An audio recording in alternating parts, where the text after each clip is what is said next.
इस वीडियो में हम देखेंगे कि हम कैसे इसका एक एनिमेशन बनाएंगे। मतलब कि जब अगर हम मोबाइल व्यू में जाते हैं तो यहाँ पर एक बटन होना चाहिए साइड बार का, और उसको क्लिक करने पे ये एनिमेट होकर आना चाहिए। तो इस वीडियो में हम उस चीज़ को देखेंगे। तो उसके लिए हम क्या करेंगे, जो हमारा डैशबोर्ड का लेआउट है और डिव बनाएंगे, और इसके अंदर हम अपना नैव बार लिखेंगे। इसके अंदर हम नैव बार का काम करेंगे, मतलब कि हम एक नैव बार बनाएंगे और उसके अंदर ही फंक्शनैलिटी को लिखेंगे। तो अभी हमें दिख रहा है कि नैव बार नहीं दिख रहा है, क्योंकि नैव बार इसके पीछे छिपा हुआ है। देखो यहाँ पे नैव बार दिख गया। अब हम नैव बार का एक कंपोनेंट बना लेते हैं अपने अंडरस्कोर कंपोनेंट के फाइल में। तो लिखते हैं navbar.tsx। तो ये हमारा नैव बार बन गया। अब इसको हम इंपोर्ट कर लेते हैं। तो हमारा नैव बार इंपोर्ट हो गया। इसके अंदर हम एक मोबाइल साइड बार बनाएंगे, जिसमें कि हमारा एक आइकॉन होगा, और उस आइकॉन को क्लिक करने पर ये एनिमेशन यहाँ पर होगा। तो हम यहाँ पर नैव बार के बदले में एक नया कंपोनेंट बनाएंगे हम यहाँ पर, उसको बोलते हैं मोबाइल साइड बार। अब इस मोबाइल साइड बार को हम यहाँ पर इंपोर्ट कर लेते हैं। तो हमारा यहाँ पर मोबाइल साइड बार आ गया। तो मोबाइल साइड बार में एक हम मेन्यू इंपोर्ट कर लेंगे, मेन्यू का आइकॉन, जिसके ऊपर क्लिक करने पर हमें ये चीज़ मिलेगा। तो ये देखो, यहाँ पर हमारे पास ये मेन्यू का आइकॉन आ गया। इस मेन्यू के आइकन पे क्लिक करने पर हमारा साइड बार खुलना चाहिए। तो शैड सीएन का एक पैकेज होता है शीट कर। ये शीट क्या करता है कि ये काम हमारे लिए करेगा। देखो यहाँ पे एग्जांपल इसने बनाया हुआ है कि ओपन करने पर ये साइड बार साइड से कुछ खुला, इसका हम इस्तेमाल करेंगे। इसका नाम शीट है, तो उसको इंस्टॉल कर लेते हैं। अब हम क्या करेंगे कि हम डिव के बदले में इस शीट का इस्तेमाल करेंगे, और हम ध्यान रखेंगे कि शीट जो है वो कंपोनेंट यूआई से ही आए। शीट बोल दिया। तो इस शीट के अंदर क्या होता है, एक शीट ट्रिगर करके चीज़ होता है, शीट ट्रिगर। उसको भी हमने इंपोर्ट कर लिया और उसको भी यहाँ हमने ले लिया। और शीट ट्रिगर के अंदर हमारा मेन्यू होगा, और एक होता है शीट कंटेंट। तो यहाँ पर हम उस चीज़ को रखेंगे जो हम चाहते हैं कि दिखे साइड पर। ठीक है, अब हम अपने सर्वर को एक बार देख लेते हैं, स्टार्ट कर लेते हैं npm run dev, और शीट कंटेंट में हम यहाँ पर बोल देंगे इसका साइड जो है, मतलब किस साइड से ये खुले, ये पूछ रहा है।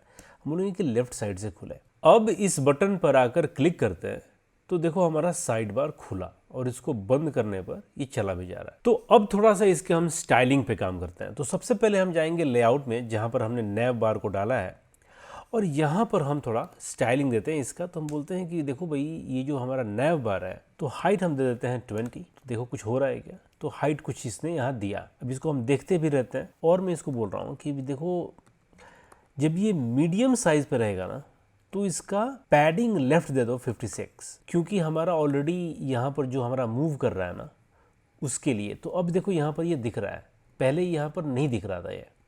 ठीक है, तो इसने पैडिंग लेफ्ट कर दिया मिड साइज में।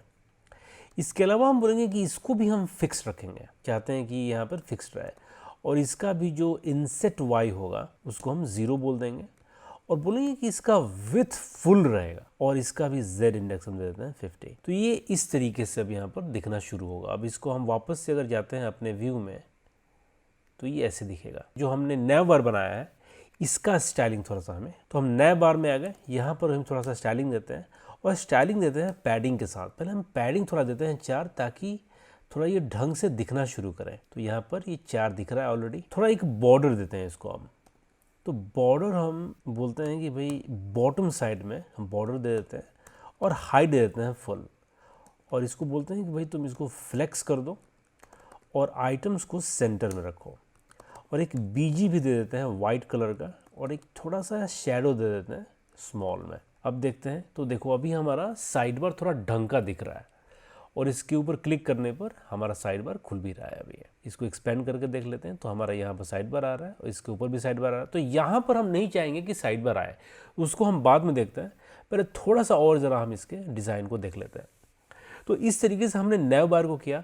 अब मोबाइल साइड बार जो हमने बनाया है कंपोनेंट, इसके अंदर भी हम थोड़ा सा एक स्टाइलिंग कर लेते हैं।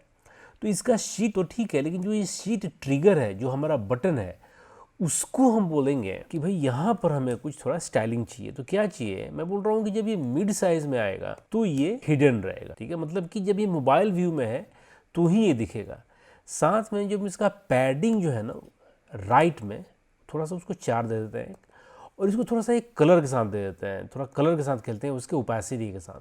तो बोलते हैं कि जब होवर करोगे ना तो उसका ओपेसिटी जो है वो 75 कर दो इसको, और एक ट्रांजिशन देते हैं थोड़ा सा इसको स्मूथ रखने के लिए, ये दे दिया। और साथ में जो हमारा ये शीट कंटेंट है उसको भी थोड़ा सा देते हैं क्लास नेम, क्योंकि वहाँ पर थोड़ा सा वो अजीबोगरीब दिख रहा था, तो हम इसको बोलते हैं कि इसका पैडिंग को 0 कर दो। तो अब देखो, अब ये जो एक्स्ट्रा पैडिंग आ रहा था ना वो चला गया और ये बढ़िया दिख रहा है। अब ये जो हमने मोबाइल साइड बार बनाया वो अभी यहाँ नहीं दिखेगा जब तक कि हम इसको छोटे विंडो में करते हैं। जैसे हमने यहाँ छोटे विंडो में किया, यहाँ पर ये दिखना शुरू हुआ, और अब यहाँ पर हम इसके क्लिक करने पर हमें साइड बार भी मिल गया और ये अपना राउट चल ही रहा है। तो इस तरीके से हमने एक बढ़िया सा smooth toggle side bar animation भी बना लिया।